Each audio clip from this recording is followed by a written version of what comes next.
அன்பார்ந்த இணையதள நேயர்களை மீண்டும் www.qcrc.in என்ற இணையதளத்திற்காக நியூஸ் தமிழ் செய்தியறிக்கையில் உங்களை சந்திப்பதில் பெருமகிழ்ச்சி அடைகிறோம்.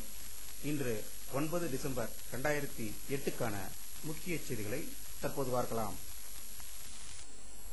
ஜெய்ஷ்-இ முகமது தலைவர் மசூத் அசார் மற்றும் லஷ்கர்-இ தொய்பாவின் முக்கிய தலைவரான ஜாகிர் உசேன் ரஹ்மான் லக்வி ஆகியோர் கைது செய்யப்பட்டிருப்பதாக பாகிஸ்தான் அறிவித்துள்ளது. இதுகுறித்து பாகிஸ்தான் பாதுகாப்பு அமைச்சர் சௌத்ரி முகமது அகமது கூறியில், லக்வி அசாரும் பாதுகாப்பு படையினர் கைது செய்யப்பட்டுள்ளார் என்றும், லக்வி நேற்று கைது செய்யப்பட்டார், இன்று ஆசார் கைது செய்யப்பட்டுள்ளதாக பாகிஸ்தானிலிருந்து வரும் தகவல்கள் தெரிவிக்கின்றன. மும்பை தாக்குதலில் ஈடுபட்ட 10 தீவிரவாதிகளும் ஒரே மாநிலத்தை பஞ்சாபை சேர்ந்தவர்கள் என்றும், 10 பேரில் கசாப் உள்ளிட்ட 3 பேர் ஒகாரா மாவட்டத்தை சேர்ந்தவர் என்றும், 3 பேர் முல்தானை சேர்ந்தவர்கள் என்றும், 2 பேர் பைசலாபாத் மற்றும் இருவரில் ஒருவர் சியால்கோட் மற்றும் இன்னொருவர் தோரோ இஸ்மாயில் மாவட்டத்தை சேர்ந்தவர் என்றும், இந்த மாவட்டங்கள் அனைத்தும் பஞ்சாப் மாநிலத்தில் உள்ளது என்று பாகிஸ்தானில் வரும் தகவல்கள் தெரிவிப்பதாக செய்திகள் வந்து கொண்டிருக்கின்றன.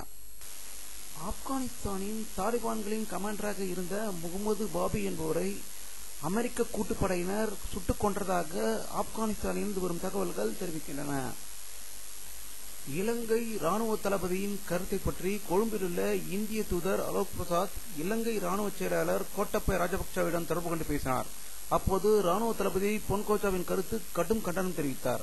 ராணுவ தளபதியின் பேச்சுக்கு வருத்தம் தெரிவித்த கோட்டபய ராஜபக்சே இனி இதுபோன்ற கருத்துக்கள் கூறப்படுவது தவிர்க்கப்படும் என்று உறுதியளித்ததாக வெளியுறவு அமைச்சகம் இந்திய வெளியுறவு அமைச்சக செய்தி தொடர்பாளர் விஷ்ணு பிராந்த் கூறியதாக டெல்லியிலிருந்து ஒரு தகவல்கள் தெரிவிக்கின்றன.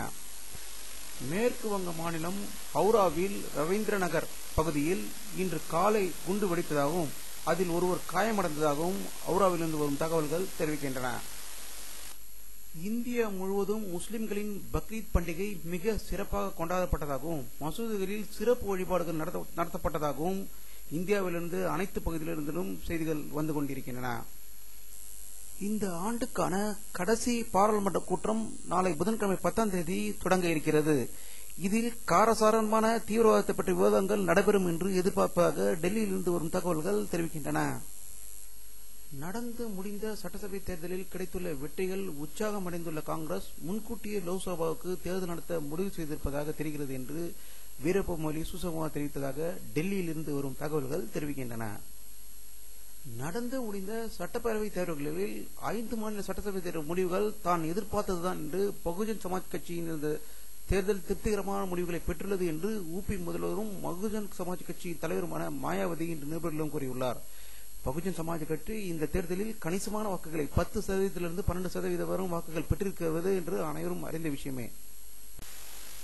ஹைகோர்ட் தலைமை நீதிபதி திரு A.K. கங்குலி அவர்கள், பாட்னா ஹைகோர்ட் தலைமை நீதிபதி திரு R.M.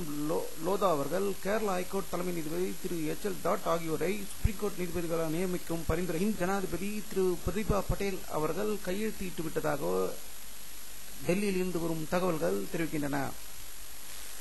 தமிழ்நாட்டில் வெள்ளச்சேத பகுதிகளை பார்வையிட்டு ஆய்வுக்குழுவாக வந்திருக்கும் டெல்லியிலிருந்து வந்திருக்கும் குழுக்கள் இன்று தஞ்சை, நாகை ஆகிய மாவட்டங்களை சுற்றி பார்க்கின்றன. அங்குள்ள விளைநிலங்களை பார்வையிடுவதற்காக அவர்கள் காலையிலே சென்றிருப்பதாகவும், ஒரு குழுவினர் தஞ்சையிலும் மற்றொரு குழுவினர் நாகை மாவட்டத்திற்கும் சென்றிருப்பதாகவும், அங்குள்ள விவசாயிகள் தங்களுக்கு அதிகப்படியான இழப்பு ஏற்பட்டிருப்பதாகவும், அதற்கான தொகையை அரசாங்கம் உயர்த்தி கொடுக்க வேண்டும் என்று அவர்களிடம் கோரிக்கை வைத்ததாக தஞ்சையிலிருந்து வரும் தகவல்கள் தெரிவிக்கின்றன. அமெரிக்க நாட்டின் கலிபோர்னியா மாகாணத்தில் புறநகர் பகுதியில் ராணுவத்துக்கு சொந்தமான ஜெட் விமானம் ஒன்று வெடித்து சிதறியதில் 3 பேர் உயிரிழந்ததாக கலிபோர்னியாவிலிருந்து வரும் தகவல்கள் தெரிவிக்கின்றன. நியூசிலாந்து நாட்டின் வடபகுதியில் கடுமையான நிலநடுக்கம் ஏற்பட்டதாகவும் அது 7.1 என்ற ரிக்டர் அளவுகோலில் பதிவாகியிருப்பதாக நியூசிலாந்திலிருந்து வரும் தகவல்கள் தெரிவிக்கின்றன. வானிலை அறிக்கை இன்று 9 டிசம்பர் 2008 பிற்பகல் 1:30 மணி அளவில் சேட்டலைட்டில் எடுக்கப்பட்ட படத்தை பார்க்கிறீர்கள்.